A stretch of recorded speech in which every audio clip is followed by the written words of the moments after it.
प्रभाग क्रमांक 7 मध्ये पप्पू कोळेकरांना नागरिक व युवकांचा उत्स्फूर्त पाठिंबा। सांगली मिरज कुपवाड महानगरपालिकेच्या प्रभाग क्रमांक 7 मध्ये निवडणूक प्रचाराला वेग आला असून इसापूर गल्ली, मगदूम गल्ली, वाळवे गल्ली आणि बुजरुक गल्ली परिसरात झालेल्या प्रचार फेरी व गाठीभेटींना नागरिकांचा आणि युवकांचा मोठा प्रतिसाद मिळत आहे। प्रचारादरम्यान मतदारांकडून मिळणारा उत्स्फूर्त पाठिंबा पाहता उमेदवार पप्पू कोळेकर यांचा विजय निश्चित असल्याचे चित्र स्पष्ट होत आहे। गरिबीतून संघर्ष करत राजकारणात प्रवेश करून स्वतःचा ठसा उमटवणारे पप्पू कोळेकर हे आज सर्वसामान्य नागरिकांसाठी आशेचा नवा चेहरा ठरत आहेत।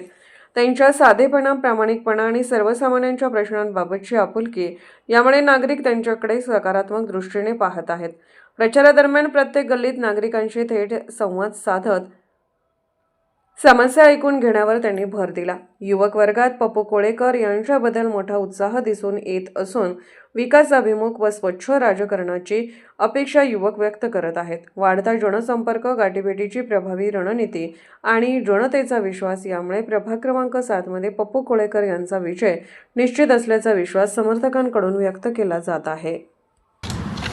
लोकशाहीच्या माध्यमातून चालू असलेल्या सांगली, कुपवाड, मिरज महानगरपालिकेच्या वतीने येत्या 15 तारखेला ज्या काही निवडणुका येऊ पाहत आहेत, या निवडणुकीमध्ये आत्ताच आपल्या वाळवे गल्लीच्या परिसरामध्ये पप्पू कोळेकर हे उमेदवार आहेत आणि ते नागरिकांच्या भेटीला सगळीकडे फिरत आहेत। त्यांना चांगला उत्स्फूर्त असा प्रतिसाद मिळतो आहे। येणाऱ्या कालखंडामध्ये लोकशाही जिवंत ठेवण्याकरता सगळ्यांनी मतदान करावं असं मी सर्वांच्या वतीने विनंती करतो।